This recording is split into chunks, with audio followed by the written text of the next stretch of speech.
Welcome to Real English Voices. I'm Tom. And I am Ria. Hello, everyone. It is so good to be back behind the microphone with you today. It really is. You know, Ria, today we're going to talk about something that I think every single person listening to this podcast has felt. Honestly, it is something I have felt too, even in my own life. Oh, I love when we get real. What is on your mind, Tom? Well, I was reading through some of the comments from our listeners yesterday. I was looking at the emails we get, and I noticed a pattern, a really sad pattern, actually. Sad? That does not sound good. What kind of pattern? It's this feeling of being stuck, but not stuck because they don't know the vocabulary, and not stuck because they don't know the grammar rules. They're stuck because of something else, something internal. Today, I want to talk about the one thing that is absolutely destroying your confidence. I think I know where you are going with this.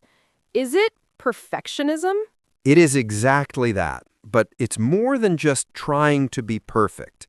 It's the fear that comes with it. It's that voice in your head that says, if you cannot say it perfectly, don't say it at all. Oh, that voice. I know that voice very well. It's like a little monster sitting on your shoulder, Tom. I remember when I was first learning a second language, I would literally hide in the back of the class. I knew the answer. I swear I knew exactly what to say. But I was so terrified of mispronouncing one single syllable that I just stayed silent. That's heartbreaking, isn't it? Because think about what you lost in that moment. You lost the chance to connect. You lost the chance to practice. And honestly, nobody else in that room cared as much as you thought they did. That is the crazy part. We think everyone is holding a red pen, ready to grade us. We think everyone is a walking grammar textbook waiting to correct us. But the reality is completely different. Exactly. And that brings us to the core of what destroys confidence. It's what psychologists call the spotlight effect. The spotlight effect. That sounds intense. Break that down for us. What does that mean for an English learner? So imagine you're on a stage. There's a giant, bright spotlight shining directly on your face. You feel like every movement you make, every sweat drop, every mistake is being watched by thousands of people. That sounds like a nightmare. It is a nightmare, but here's the truth. In real-life conversation, there is no spotlight. Most people are actually thinking about themselves. They're thinking about what they're going to say next or what they're going to have for lunch. They're not analyzing your preposition usage. I love that you said that. They are not analyzing your prepositions because that's what keeps us up at night, right?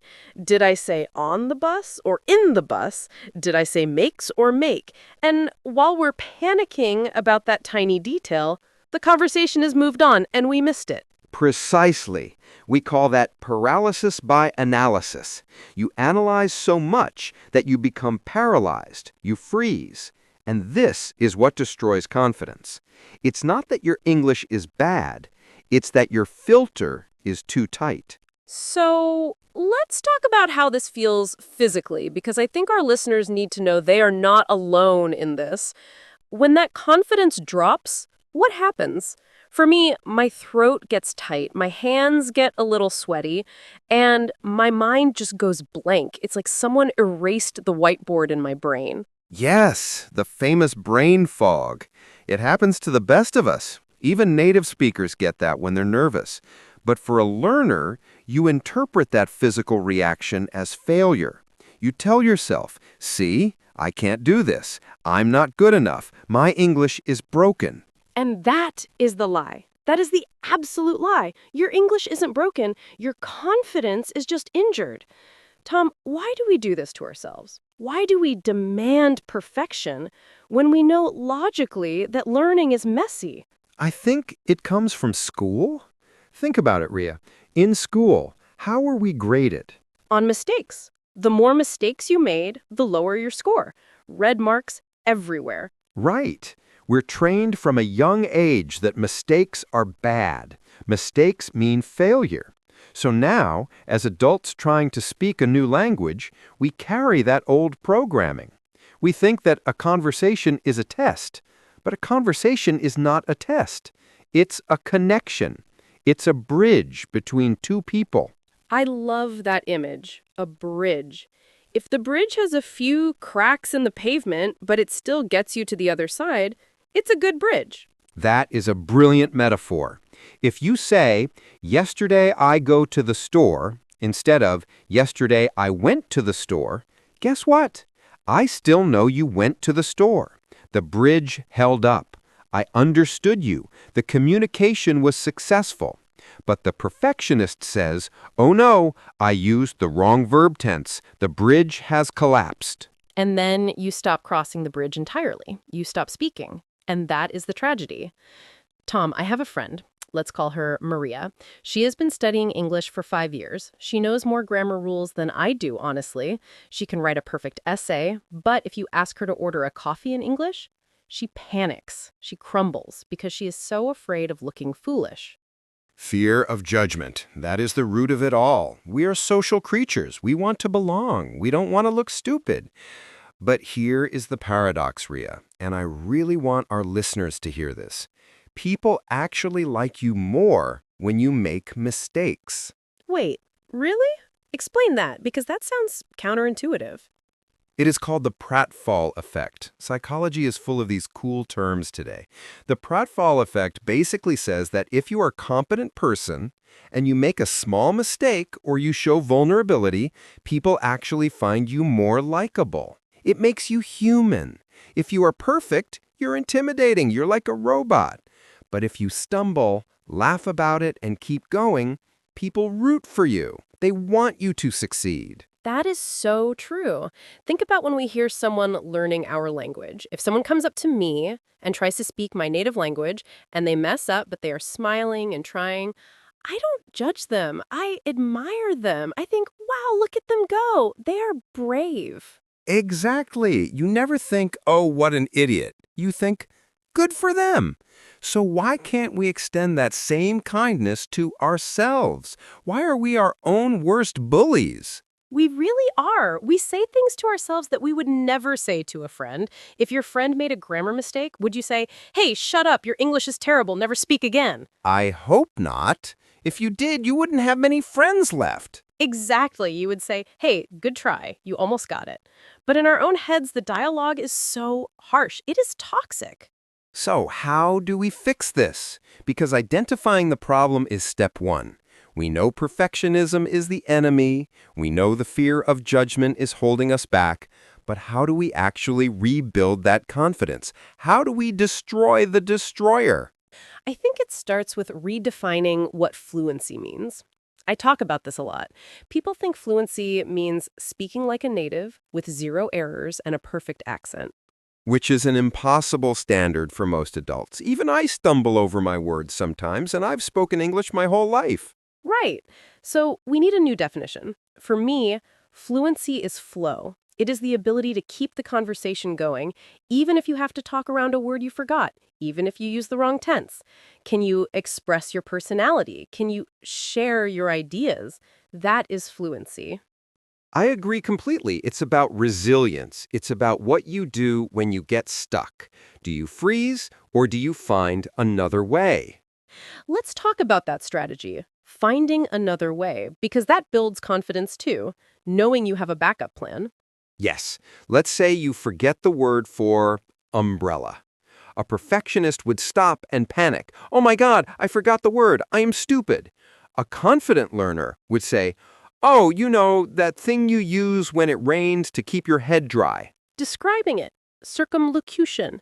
It's a fancy word for talking around the missing word. And you know what? That is actually a high-level skill. Being able to explain what you mean when you lack the specific vocabulary is a sign of advanced communication skills. It really is. And when you do that successfully, your confidence goes up. You realize, hey, I survived. I didn't die because I forgot a word. The world kept turning. And the more you survive those little moments, the less scary they become. It's like exposure therapy. You have to expose yourself to the awkwardness. You have to be willing to be awkward. Embrace the cringe. That should be our new slogan. Embrace the cringe because the cringe is where the growth happens. If you stay in your comfort zone, where you only say sentences you've rehearsed perfectly, you will never grow. I want to share a quick story about a student of mine. He was terrified of phone calls. Speaking on the phone is the hardest, right? Because you cannot see the person's face, you cannot read their lips. Oh, definitely. The phone is the final boss of language learning. So, for weeks, he avoided making appointments. He made his wife do it. He was letting his fear shrink his life. That is what lack of confidence does, Tom. It shrinks your world. That is a powerful way to put it. It makes your world smaller. Yes. So, finally, I gave him a challenge. I said, call a restaurant and ask for their opening hours. Even if you know the hours from the internet, just call and ask. It's a low stakes conversation. That's a great idea. Low stakes. He was sweating. He dialed the number. He asked, "What time do you close?" The person answered. He said, "Thank you." He hung up and he messaged me immediately, all caps, typing, "I did it!" He felt like he had climbed Mount Everest. And technically, it was such a small interaction, but psychologically, it was massive. He proved to his brain that he could do it. Exactly. And that is how you build confidence. You do not build confidence by sitting in your room studying grammar books. You build confidence by stacking up these small wins, one small win after another. Stacking small wins. I love that. It reminds me of going to the gym. You don't walk in and lift the heaviest weight on day one. You lift the light weights. You do it again and again, and slowly you get stronger. Your confidence muscle gets stronger.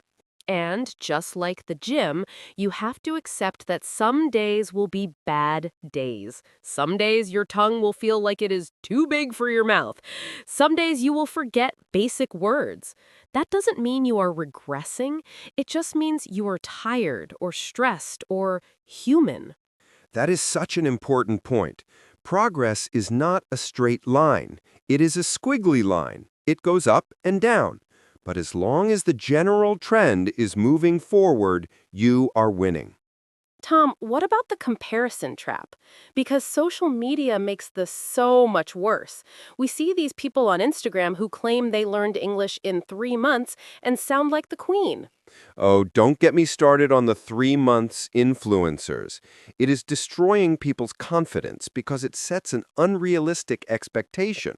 Listen to me closely, everyone. Those videos are edited. They are scripted. They are often exaggerating. And even if they aren't, everyone's journey is different. Comparing your chapter 1 to someone else's chapter 20 is unfair. It is self-sabotage. It really is.